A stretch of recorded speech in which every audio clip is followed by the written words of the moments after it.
आज हम India vice awards का तीसरा एडिशन कर रहे हैं। पिछले 2 साल से हम इन अवार्ड्स को करते आ रहे हैं। इन अवार्ड्स का जो मकसद है वो इंडिया की होटल इंडस्ट्री, टूरिज़्म इंडस्ट्री और माइस, जिसको हम कहते हैं meeting, incentive, conferences and events tourism की जो एक पर्टिकुलर सेगमेंट है, उसको प्रमोट करते हैं।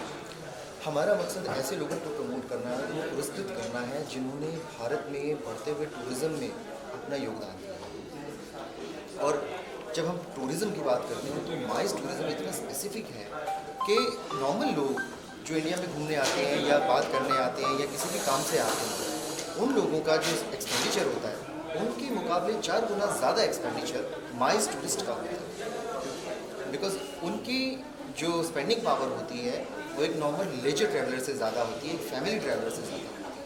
और वहाँ पे जब माइस टूरिज़्म इतना बढ़ता है और माइस टूरिज़्म के बढ़ने की वजह से देश में जो एक्स्ट्रा अर्निंग्स आती हैं, जो फॉरेन टूरिस्ट अराइवल बढ़ता है, वही एक सोने की खान का काम करता है और उससे हर उस देश का भला होता है जिस देश में एक फॉरेन डेलीगेट।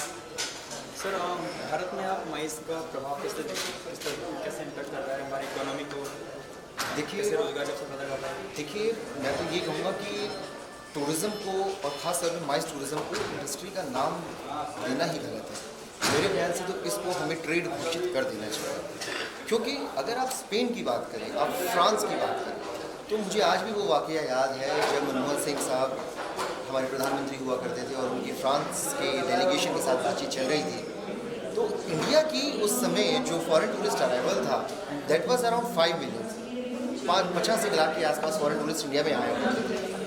लेकिन बड़ी हैरानी की बात है कि छोटे से पेरिस के लिए सिर्फ और सिर्फ एक ईफिल टावर को देखने वालों की जो संख्या है वो 6 करोड़ से ज़्यादा। आप देखें कि फ्रांस की टोटल पॉपुलेशन से कहीं ज़्यादा लोग वहाँ पे एज ए टूरिस्ट जाते हैं और सिर्फ ईफिल टावर को देख के आते हैं। अगर उस लिहाज से आप देखें तो इंडिया जनसंख्या और इस विदेशी आगमन के अनुपात में अभी थोड़ा सा पीछे है। और ऐसे मुकाम पे जो लोग टूरिज़्म को प्रमोट करने में लगे हैं उनको पुरस्कृत करना मैं समझता हूँ अपने आप में एक बहुत।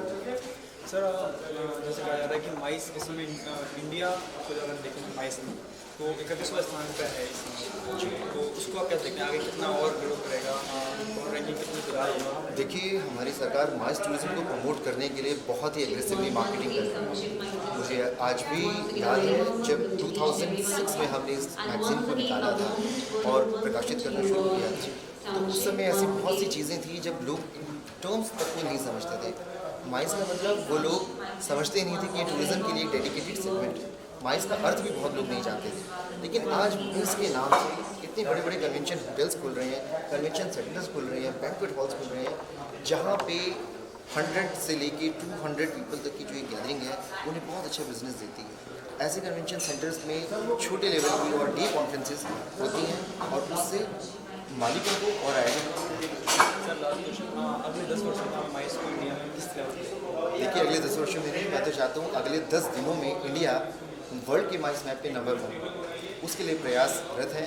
देखिए चाहने में और होने में बहुत फ़र्क होता है। हमारी कोशिश ये है कि हम अपने देश को प्रमोट करते रहें, हमारे देश में फॉरेन टूरिस्ट अराइवल बढ़ता रहे और माइस के लिए पर्टिकुलरली एक अलग डिपार्टमेंट बनाया जाए और एक अलग मिनिस्ट्री बनाई जाए जो कि टूरिज़्म डेलीगेट्स के अलावा माइस बिजनेस डेलीगेट्स को ख़ास तौर पे अलग तरह की वीज़ा की सुविधाएं दे, अलग तरह का उनका रख रखाव का ध्यान दिया जाए और उनकी सुरक्षा का अलग तरीके से ध्यान दिया जाए। क्योंकि जैसा कि मैंने पहले भी कहा, हर वो माइस डेलीगेट जो इंडिया आता है वो एक नॉर्मल लेजर ट्रैवलर से ज़्यादा पैसा खर्च करता है और उसका बेनिफिट हमारे होटल्स को होता है, हमारे यातायात के साधन के मालिकों को होता है, जहाँ वो लोग शॉपिंग करते हैं उन दुकानदारों को होता है। अल्टीमेटली फॉरेन टूरिस्ट अराइवल से foreign money, foreign exchange India में ही है।